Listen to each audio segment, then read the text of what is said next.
Wow, here's a first. Neil Cavuto actually makes sense. We had the biggest monthly job loss in November in 34 years. We have a cascading crisis here of jobs. People aren't going to borrow money, and they're not going to spend it if they don't have a job. We have to fix that. This is not an ordinary recession. No, your intentions are good. I take nothing away from your intentions. Right. I'm just saying, Bill, how are you so sure? Why are you so sure throwing $1 trillion at it's going to do it when that was the intention of the Japanese government back in 1992?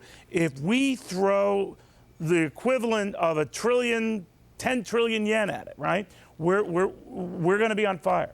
They never were. They never were. Economists, right, left, and center believe in the idea that the government ought to be jump-starting this economy. Wait a minute. The same economists. Wait a minute. The same jobs. economists who missed this whole show, right? Well. No, I take nothing away. What I'm saying is, maybe we ought to be thinking something more stimulative than a quick spending, kick in the hind, right? Well, maybe listen, we ought to have something don't do of. it. Well, how do you know? Tax cuts don't do it because a lot of the tax cuts, they leak out of this economy. First of all, people may save money. They may buy things that are made overseas. It's a very inefficient way to stimulate jobs. Bill, do you remember the last recession we had? Right around the time of the 9/11 attacks? We had tax cuts going into effect then. That many are the same economists you quote now who said that that made a potentially bad recession a lot less of one.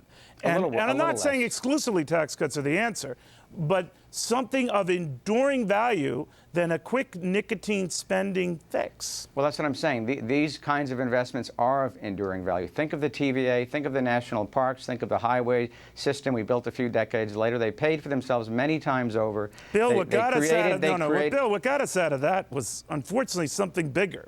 World War II. Well, that was obviously part of it, but there were a lot of people put to work on that as well. And I'm saying that jobs is the key to the economy didn't budge and the markets didn't budge for about 8 years. And then along came World War II. Now, I take nothing away from your compassion to want to, you feel desperate. Like, got to do something, got to do something.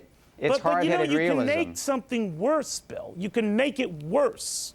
The auto companies and the unions don't deserve a single nickel. We should quit subsidizing the CO2 producing auto industry.